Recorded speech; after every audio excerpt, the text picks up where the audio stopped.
یعنی جیسے آپ ایک نماز پڑھی ہے نا تو پھر دوسری پڑھنی پڑے گی، کیونکہ اگر دوسری نہیں پڑھو گے نماز قائم تو نہیں ہوگی۔ قائم کا مطلب ہے جیسے آپ دیوار کے اوپر ایک اینٹ رکھتے ہو، پھر دوسری اور رکھو گے تو قائم ہوگی، اگر دوسری نہیں رکھتے تیسری رکھو گے تو درمیان میں وہ جگہ ہے وہ کہاں پہ رکھو گے، پھر وہ قائم نہیں ہو سکتی نا۔ تو قائم ہونے کا مطلب یہ ہے کہ ایک نماز کے بعد دوسری پڑھو گے، تیسری پڑھو گے، باری باری اس کو بار پڑھتے رہو گے سب کو باری باری، تو پھر جو ہے نا وہ نماز قائم ہونا کا مطلب یہ ہے کہ بار بار ہر نماز کو پڑھو گے۔ تو انہوں نے نمازوں کو قائم نہ رکھا اور زکوٰۃ جو ہے اس کو جرمانہ سمجھا، تو اس وجہ سے پھر کیا ہوا، انہوں نے عہد کو جو اللہ سے عہد کیا تھا نا تو اس کو توڑ ڈالا، جس کو اللہ تعالیٰ نے اگلی آیت میں ارشاد فرمایا۔ کیا فرمایا اللہ تعالیٰ نے؟ نیکسٹ اگلی سورہ مائدہ کی 13 نمبر آیت میں اللہ تعالیٰ نے ارشاد فرمایا کیا؟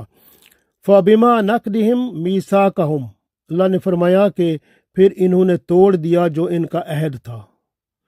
تو ان کے عہد توڑنے کی وجہ کیا تھی؟ تو وجہ پر کیا ہوا، اللہ تعالیٰ نے کیا کیا؟ فَبِمَا نَقْضِهِمْ مِيثَاقَهُمْ، تو ان کے عہد توڑنے کی وجہ سے لَأَنَّهُمْ، اللہ تعالیٰ نے ان پر لعنت بھیجی، وَجَعَلْنَا قُلُوبَهُمْ قَاسِيَةً، اور ان کے دلوں کو سخت کر دیا۔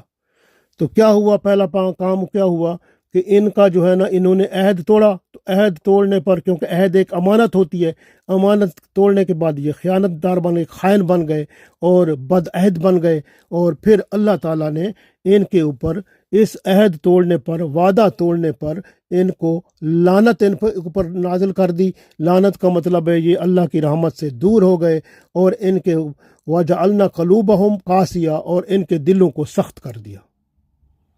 دل سخت کا مطلب یہ ہوتا ہے کہ راہ حق قبول کرنے سے اب قاصر ہیں، یعنی اب وہ سچے راستے پر، اسلام پر، دین پر نہیں آ سکتے، کیونکہ ان کے دل میں سنگ دلی، خود غرضی اور باہمی نفرت پیدا ہو گئی۔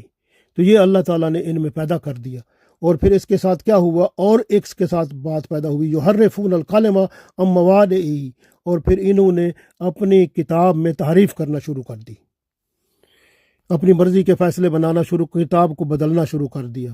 تو اس طرح کی باتیں شروع ہو گئیں، تو یہ سارا جو ہے نا کام انہوں نے شروع کر دیا، اور کیا ہوا پھر، تو ان کو جو اللہ تعالیٰ نے اللہ نے فرمایا کہ وَنَسُوا حَظًّا مِّمَّا ذُكِّرُوا بِهِ، تو پھر انہوں نے جو کتاب کا بڑا حصہ تھا اس میں سے جس سے انہیں نصیحت کی گئی تھی تو اس کو بھی ایک طرف کر ڈالا۔ تو یہ جو ہے نا اس طرح کے لوگ تھے کہ پھر کیا ہوا، آگے اللہ تعالیٰ فرماتا ہے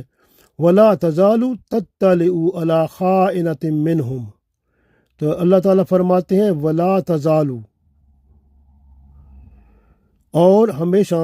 آپ خبر پاتے رہتے ہیں عَلَىٰ خَائِنَةٍ، ان کی خیانت پر۔ یہ خیانت خائن لوگ تھے، یعنی انہوں نے اپنا وعدہ توڑا، وعدہ ایک امانت ہوتی ہے اس کو توڑا انہوں نے۔ تو پھر کیا ہوا، تو اللہ تعالیٰ فرماتے ہیں إِلَّا قَلِيلًا مِّنْهُمْ، تو ان میں سے کچھ جو ہیں فَاعْفُوا سو انہم وصفا، تو اللہ تعالیٰ فرماتے ہیں یہ جو ہیں ان کو آپ ذرا تھوڑا سا ان کے اوپر ان کو معاف کر دیں، ان کو درگزر کریں، وصفا درگزر کریں، ان اللہ یحب المحسنین، تو اللہ تعالیٰ معاف کرنے والوں کو، اور جو ہے ان کو اللہ دوست فرماتا ہے، درگزر جو کرتے ہیں۔ تو اللہ تعالیٰ نے فرمایا رسول اللہ صلی اللہ علیہ وسلم کو ان کو درگزر کریں، یہ جو یہودی ہیں ایسے لوگ ہیں تو کیونکہ یہ وعدوں کو توڑنے والے ہیں۔ تو اس وجہ سے اب آپ یہاں پر دیکھیں کہ انہوں نے پھر تعریف کرنا شروع کر دی، سارا زور الفاظ کی گتھیوں کو سلجھانے میں صرف کرنے لگے، حتیٰ کہ انہوں نے اپنا مطلب اخذ کرنا شروع کر دیا، جو ان کی خواہش تھی نا اس کے مطابق اپنی کتاب کو بنا لیا، اصل جو اللہ چاہتا تھا اس کو مٹا دیا۔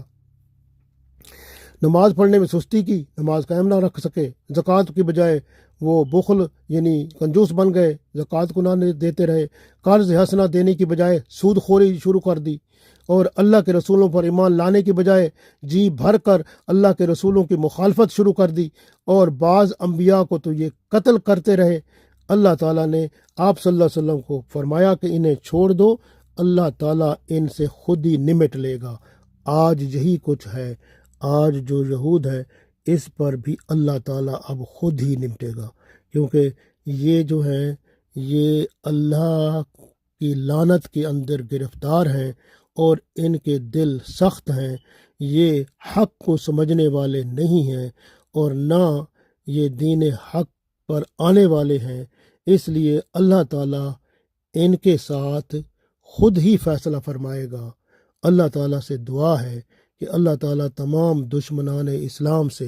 ایمان والوں کی حفاظت فرمائے، دنیا اور آخرت میں کامیاب و کامران فرمائے، آمین۔